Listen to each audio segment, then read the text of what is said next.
For today's cup of coffee, this is the second of our weekend revisit.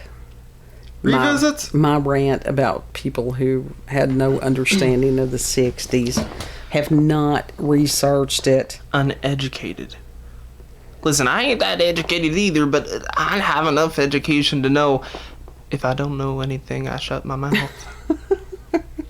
Well, and as far as at this point, I know enough to shut my mouth. The usage of psychedelics, and I've heard a lot of people, and I'm not saying yay nor nay, I don't encourage anybody to use drugs, ever. Because you never know what's going to happen with your particular body chemistry. That's true of just over-the-counter stuff. And I have heard reports of these people having these wonderful, enlightening, life-altered, life-changing experiences. But I've also heard of other people that it screwed them up and they were never able to function again. So you gotta always not just listen to one or two. Listen to several. Yeah. Before you do any of these things. Yeah. And so what we're going to revisit today was about Laurel Canyon and how government and CIA and all this stuff, and a lot of the 60s was nothing more than a huge sob. So, yeah. Yeah. Enjoy. Enjoy. Hopefully you'll learn something. Bask in it.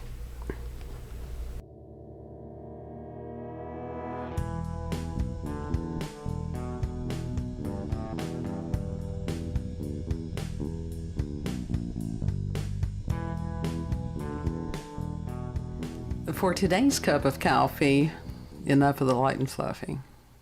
Mm-hmm. So it's one of those. This one is actually, but it does tie into the previous cups because we do that. Or at least I see how it does that.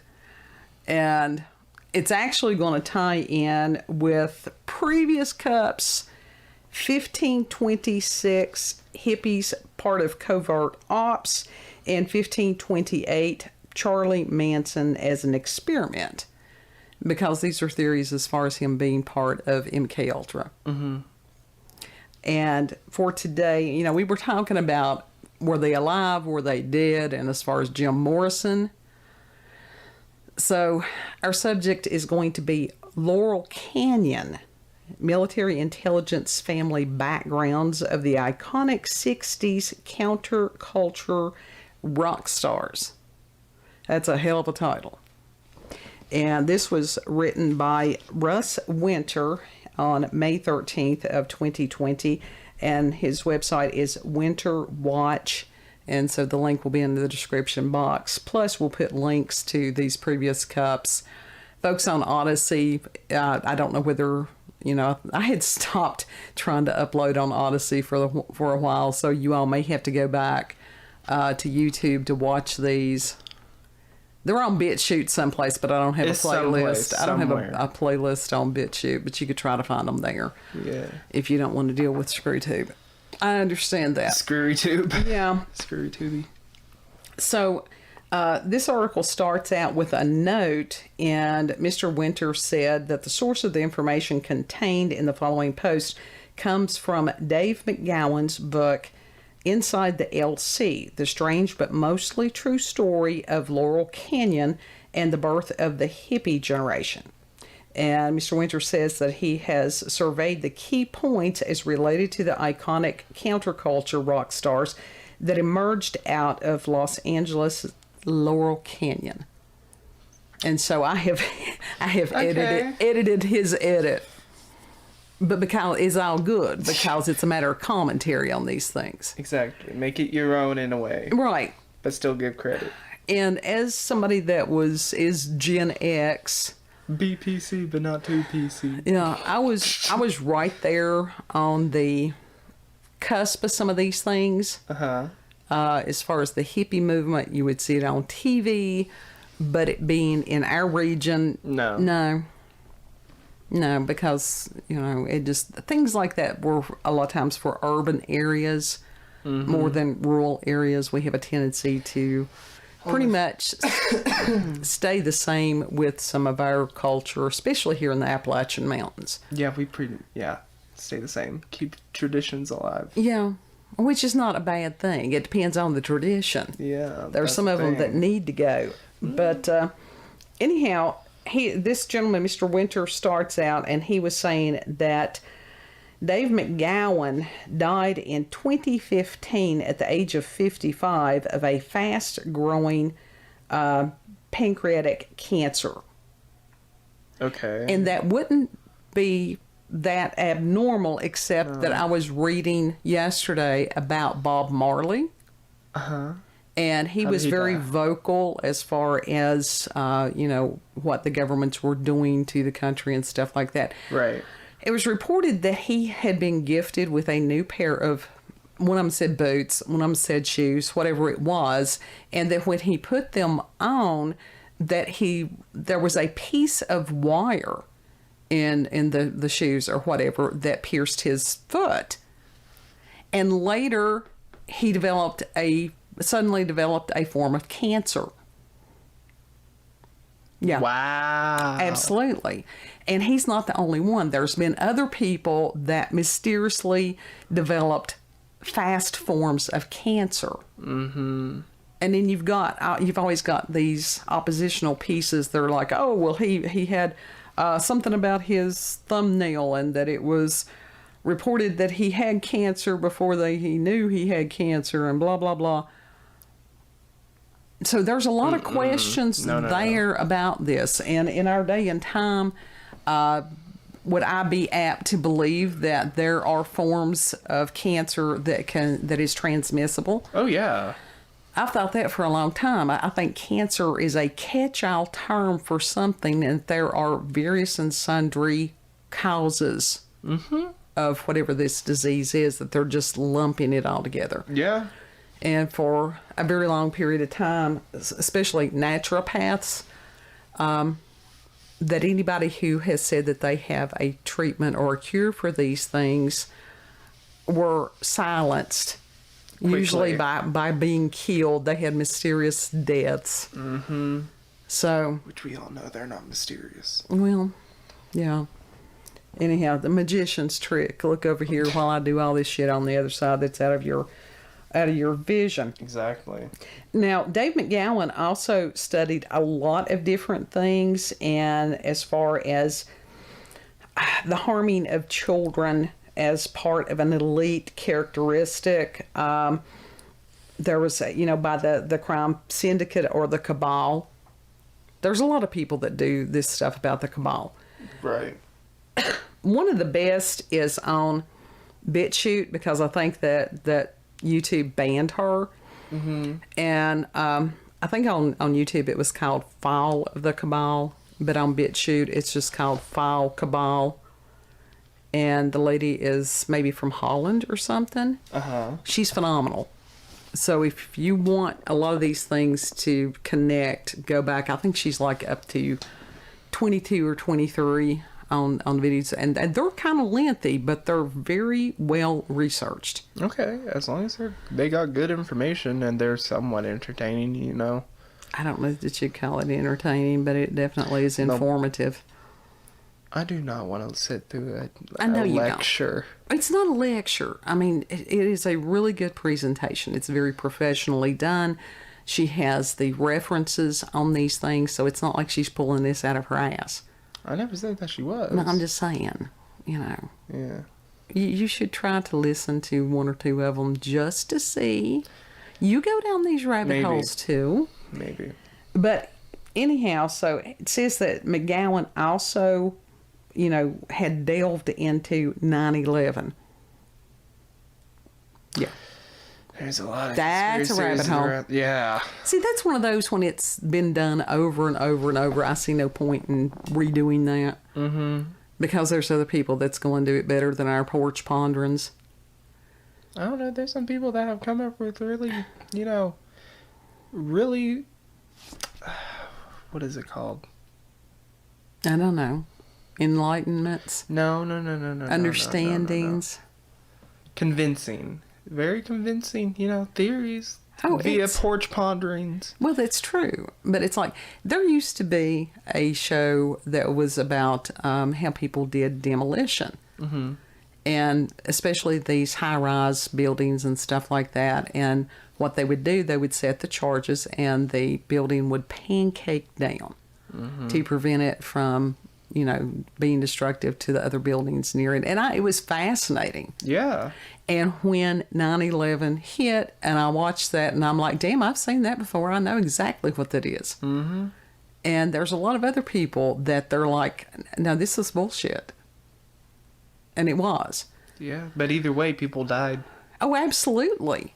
And it was a absolute It was a tragedy. horrific thing because you've got to realize that, the average people have been used as cannon fodder for Needlessly. years. Yeah. Needlessly. Yeah. Because the Those elite. people did not deserve No, they didn't. what happened to them. Well, and it's like some of the And it's first. disgusting what happened to them. Sure. Some of the first responders, as far as the dust and different things like that, they ended up with life-shortening illnesses. Mm-hmm. Because there wasn't time to run out and try to get a respirator or something. When you're trying to help somebody, the last thing that you think about is personal safety. Yeah. And so it was a matter of sacrifice. And so, no, I mean, as far as taking away what these people did, absolutely not. Holding people accountable that did this stuff to the other people, I think that's what all of us are praying for, is justice. Yeah. You know. That's exactly what it is. So this gives you a little bit of background on McGowan, and could he have been one that was offed? Well, yeah, that would have been pretty easy. So Mr. Winter has, within this, we'll just, go into this because it's been a longly, but it needed the longly intro to explain what the hell's going on. Mm-hmm. And he says that the following is a condensed, abridged version of key takeaways from McGowan's book inside the LC. It says, in a geographically and socially isolated community known as Laurel Canyon, a heavily wooded, rustic, serene, yet vaguely ominous slice of L.A. nestled in the hills that separate the Los Angeles basin from the San Bernardino Valley. Musicians, singers, and songwriters suddenly began to gather.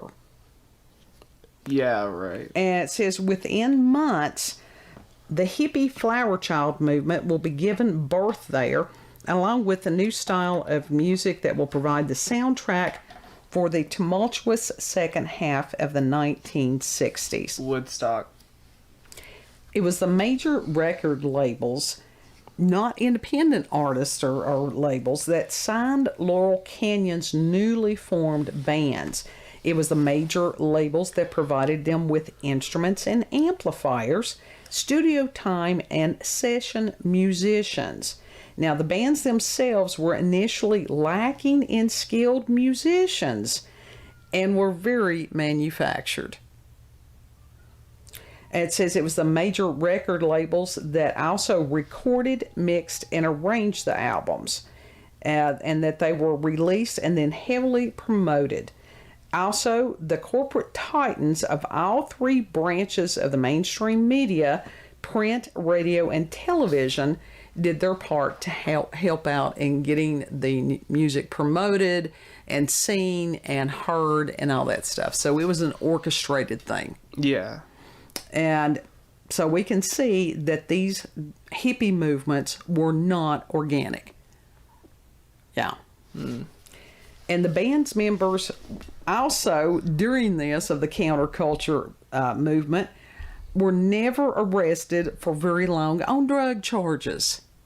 Because that was one of the, don't eat the brown acid. Yeah. And none of them were ever drafted for the Vietnam War. Yeah. That's sucky. The bands were largely indifferent to the anti-war movement, and there were large numbers of strange deaths in this scene. It says, during the early years of Laurel Canyon's father figure was Frank Zappa. And if you're not familiar with Zappa, and Youngest Kid was not, Zappa was bizarre. He was truly an odd person. And one of the, I never really listened to his stuff. The most memorable song that he did in my world was Why Does It Hurt When I Pee? Dear God. You know, it's like everybody needs a song about gonorrhea. It says that even though he and his various band members of the Mothers of Invention never attained commercial success, Zappa was a hugely influential figure amongst his contemporaries. Now, somehow at the age of 25, Zappa himself had inherited this dwelling that was called the Log Cabin, which was in the heart of Laurel. I don't know why I keep saying Laurel Canyon. So that's going to be a problem. Now, this log cabin was a 5-level home that featured over 2,000 plus square foot in the living room. That ain't no cabin. Right, with 3 massive chandeliers. That's a fucking mansion. And that an ain't enormous floor-to-ceiling stone fireplace. That's a mansion. Oh, yeah. That is a man. That ain't no cabin. Exactly. Zappa also Let alone a log cabin. discovered and signed numerous acts. Now, this one broke my heart, including Alice Cooper.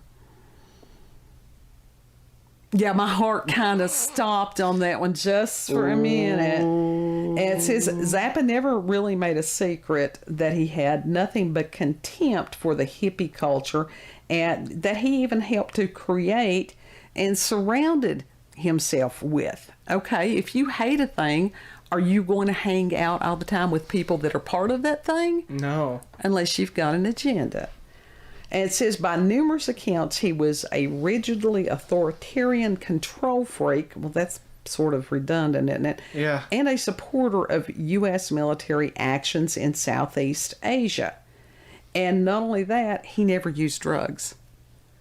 So he's hanging out with all these people that's doing all this stuff because that was, LSD was a huge thing back then. Yeah. Heroin was a huge thing. Cocaine. Well, that was more 80s. And that was more 80s. Yeah, that was more disco scene. As far as the marijuana, which actually that should have never been made illegal. But anyhow, then we get into Zappa's father, Francis, was a chemical warfare specialist assigned to the Edgewood Arsenal.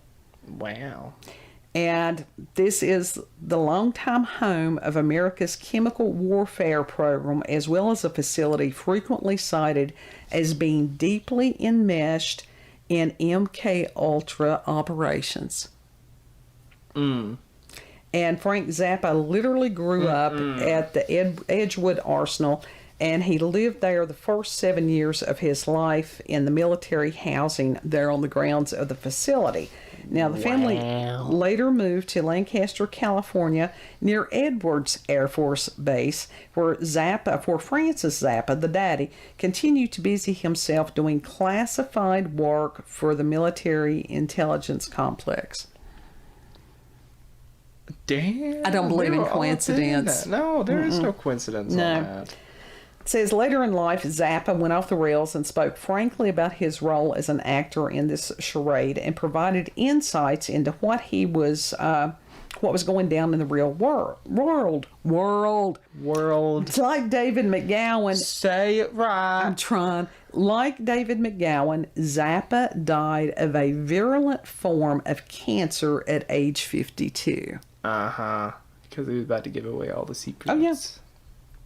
Now, Zappa's manager had come to L.A. from the Bronx, and his name was Herb Cohen.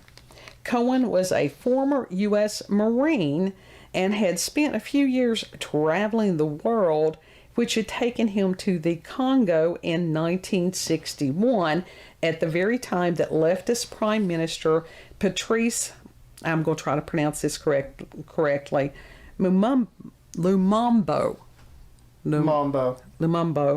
was being tortured and killed by the CIA.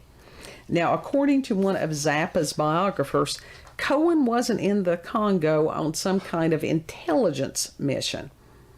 But he was there supposedly to supply arms to the people that was fighting against the government in defiance of the CIA. Right. Bullshit. Absolutely. Bullshit button.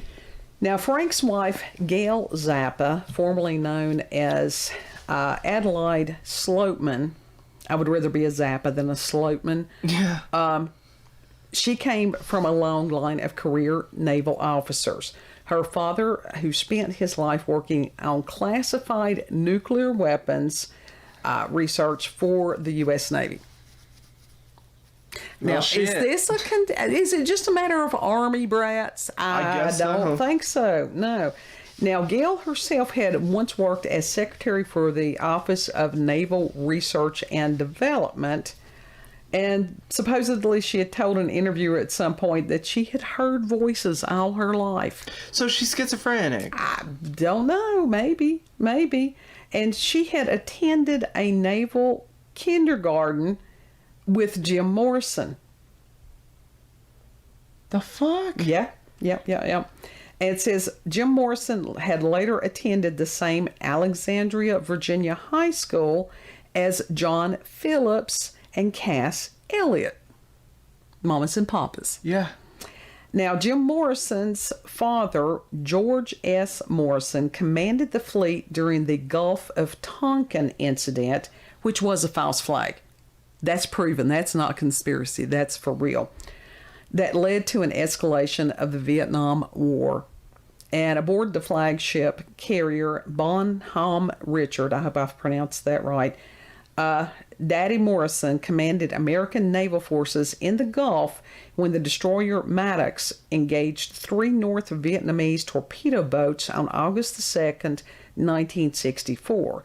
A skirmish and confused reports of a second engagement 2 days later led President Lyndon B. Johnson to order airstrikes against North Vietnam and requests from Congress what became known as the Tonkin Gulf Resolution, allowing him to carry out further military operations without declaring war, which is a police action, I do believe, was the term that they used. So, in other words, it was all bullshit that dragged. It has happened more than once. And propaganda. And, we got to do because this is what's going on. And people don't know shit about what's going on. Yeah. Or the reasoning behind these things. Now, Jim Morrison had no real interest in music, nor did he play instruments. So I think that's a little bit odd, don't you? Yeah. Okay, now out of this Laurel Canyon bunch, the first album to make it big was by the Byrds, whose biggest star will be David Crosby.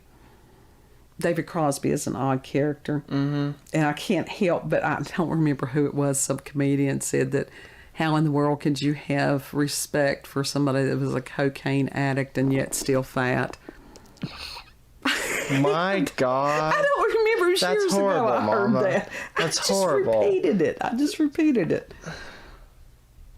Were you going to say something? No. You were just leaning in.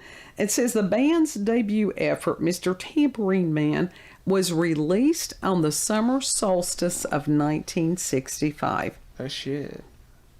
Yeah. It's a good thing about I need to go back and see exactly when the solstice was, since that was the year of my birth. That would be weird, Yeah. but not unheard of. really. It says quickly this release would be followed by things from John Phillips, who led the Mamas and the Papas, and then Love with Arthur Lee. I don't know if that's an album or what, or if it was a group. Frank Zappa and the Mothers of Invention, and then Buffalo Springfield, who featured Stephen Stills and Neil Young. Neil Young, Southern Man Don't Need You Around anyhow. He showed his ass lately, hasn't he? Yeah. And then, of course, the Doors in 1967. So for all these people to especially when it is a new genre of music. Yes, there are people that will jump on the bandwagon, but not when it had deviated that greatly from the other style of music. Papa John Phillips, more so than probably any of the other residents of Laurel Canyon, played a major role in spreading the emerging youth counterculture across America, and his contribution was twofold. First, he co-organized, along with Manson associate Terry Melcher, the famed Monterey Pop Festival, which through unprecedented media exposure gave mainstream America first real look at the music and fashions of the hippie movement. Yeah. Now, what age group does that usually appeal to? That's the teens and Early yeah. 20s and stuff like that.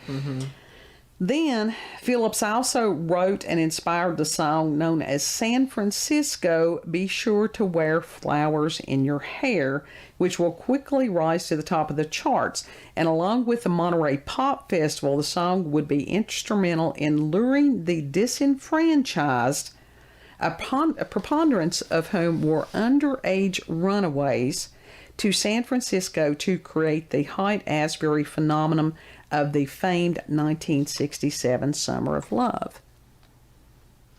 Sounds like a recipe for some brainwashing right there. Yeah.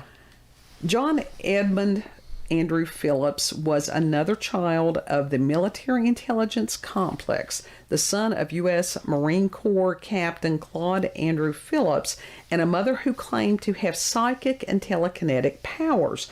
John attended a series of elite military prep schools in Washington, D.C. area, and he was appointed to the prestigious U.S. Naval Academy at Annapolis.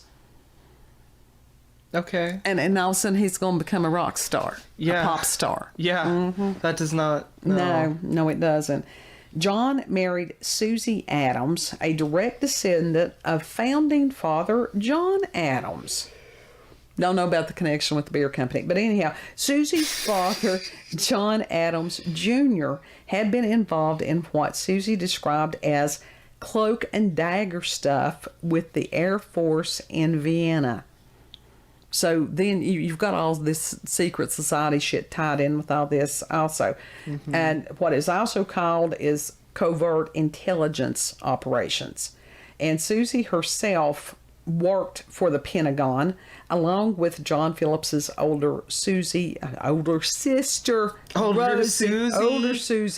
oldest sister Rosie, who worked for the complex for nearly 30 years. John's mother, Dean Phillips, also worked for most of her life for the federal government in some unspecified capacity. Now, how the hell do you put that on a tax form? Don't. Job title, unspecified. Yeah. Before, of course, hell, these people don't pay taxes. What am I talking about? Before succeeding, before succeeding in his musical career, Phillips found himself in some rather unusual places, such as Havana, Cuba, where Phillips arrived at the very height of the Cuban Revolution. Now, during those days, that is not someplace that you wanted to be, because let's talk about the Castro there for a minute. He was not a nice guy. No, he wasn't. Even though you've got idiots today, because they don't know history, they don't want to talk to some of the older people. They don't want to hear jack shit. That he was recently hailed as a hero, and I'm thinking there were some of the Cuban Americans that they wanted to just absolutely pummel, absolutely, and should have, because they lived through that mess. Okay, and another of Laurel Canyon's earliest and brightest stars was Stephen Stills.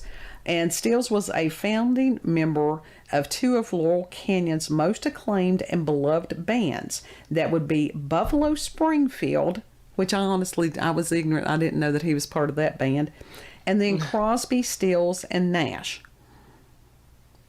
And Stephen Stills was a product of yet another career military family. And He was raised partly in Texas, but he spent large portions of his childhood in El Salvador, Costa Rica, the Panama Canal Zone, and other parts of Central America, along, with his father. Yes, let's raise a child in some of these places. Yeah. Stills was educated primarily at schools on military bases at elite military academies. Now, these people teach you a whole hell of a lot more than just reading, writing, and arithmetic. And that he was, according to his contemporaries in Laurel Canyon, he was widely viewed as having an abrasive authoritarian personality. So with him and some of the other ones, it was like that. Now, that don't sound like summer of love to me. No. That sounds like boot camp. Yeah. And that's Stephen would later tell people that he had served time in Vietnam. And let me tell you something. The children of these high-ups, oh, hell no. Fuck y'all. Well, it's just a matter of, Creedence Clearwater's song, Fortunate Son. Yeah. And David Crosby, let's see, he was the son of an Annapolis graduate and World War II military intelligence officer who was Major Floyd Delafield Crosby. And Floyd Crosby spent much of his post-service time traveling, including the 1927 U.S. Marine occupation of Haiti. Yeah. Well, shit. Now, bear with me on the pronunciations of some of these things because I think that they're, I don't know, they're Nordic or something, so you know how I do on this.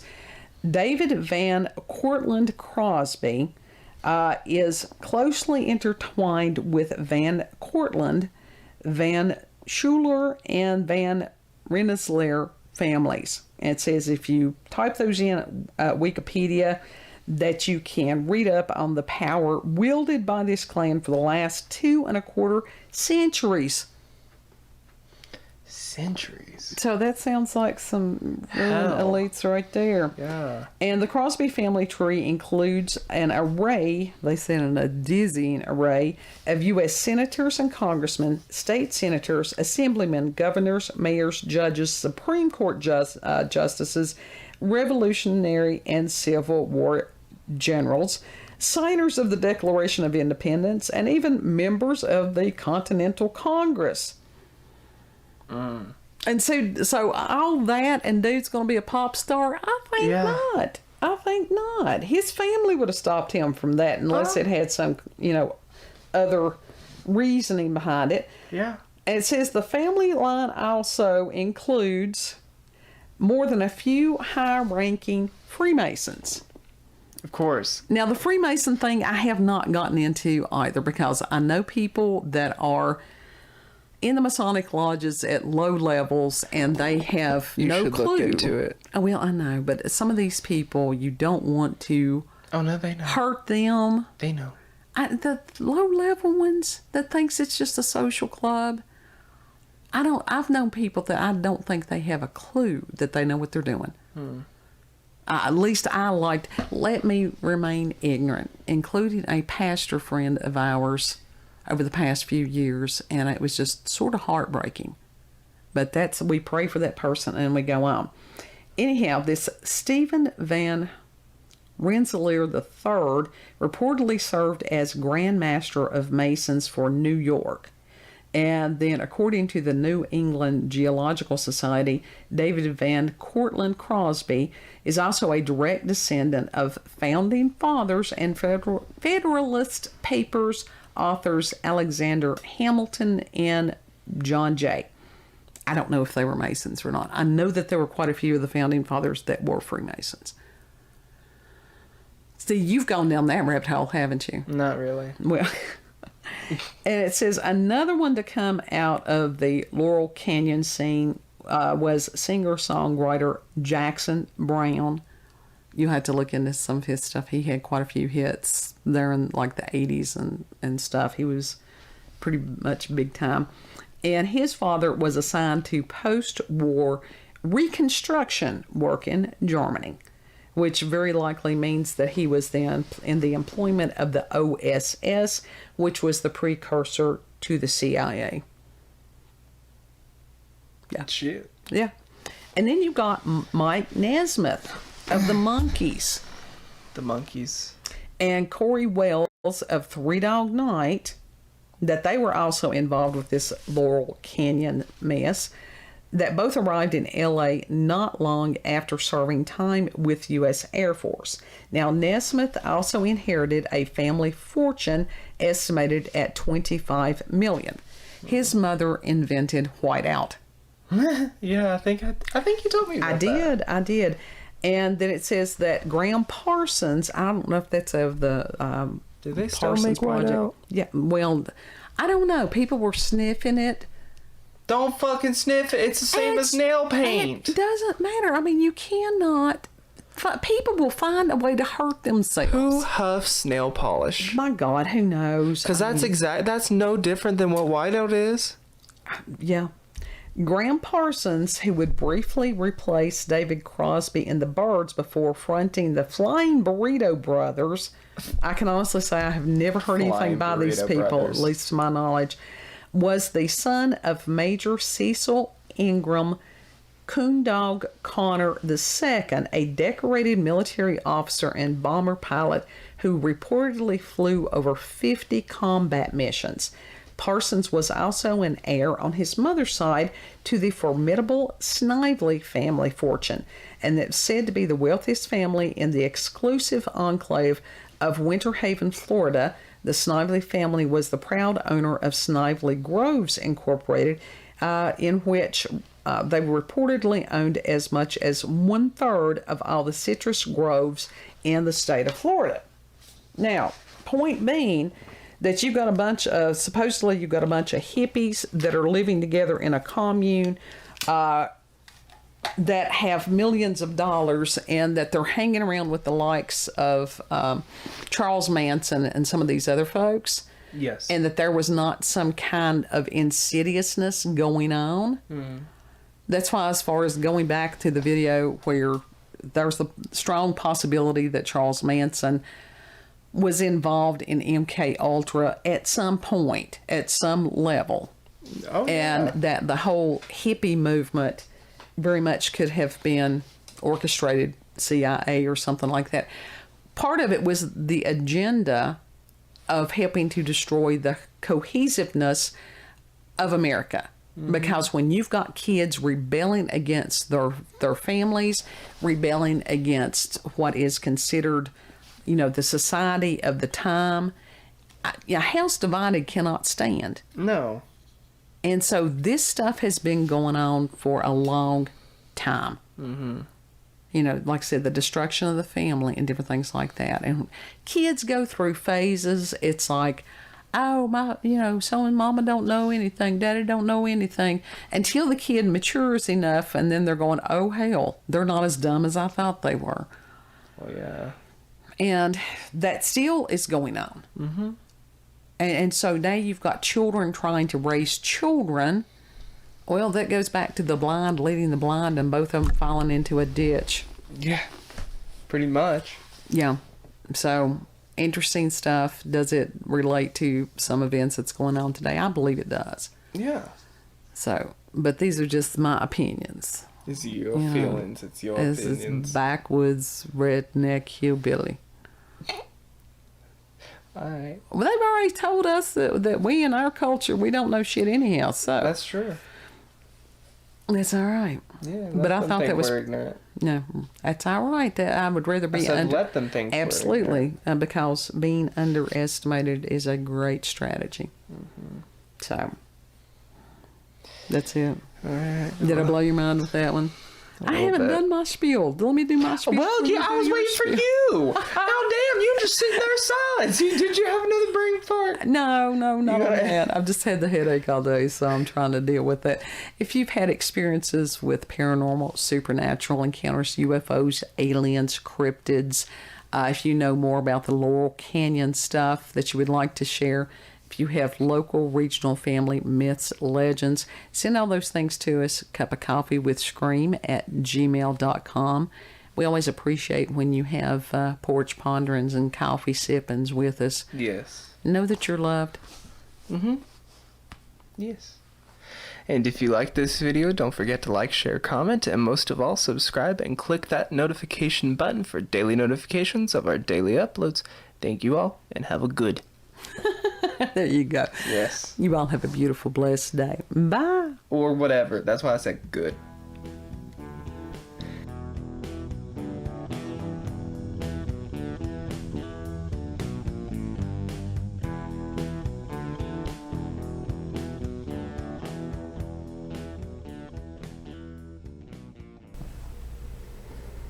So we hope everyone enjoyed the revisit and learned something about Laurel Canyon. So It's disturbing. Photosynthesis. Photosynthesis. Osmosis. Osmosis. A lot of things are not what they appear to be. Yeah. So, and when these people go on this nostalgic, whatever it is, they need to look at how things were from other people's point of view. Again, there were a lot of things that changed that needed to change. Yeah. There were a lot of other things that were destroyed. I think at this point, the majority, though, most people just look at it from a stylistic point. Maybe. So, you know. Just the fashion. It's the fashion. The fashion sucked. and overall, like, aesthetic of the 60s, you know? And it sucked. A lot of it. I mean, to you it did, but to a lot of other people, to wear like it. that polyester, and I was allergic to it, and it was We're talking about horrid. the prints. Oh, God. No. The prints and the patterns and the When stuff. last time we went to the Wall of Mart, they had some of that stuff that was coming back. I hated it then. I saw some hate it stuff. now. It looked like someone ate a box of crayons and then vomited. That is not a good aesthetic. It's true. Oh. And I know that was kind of a visceral, statement, but it's true. I've actually found some stuff that was 70s inspired that I really liked. Oh, God, that was bad, that I really too. liked.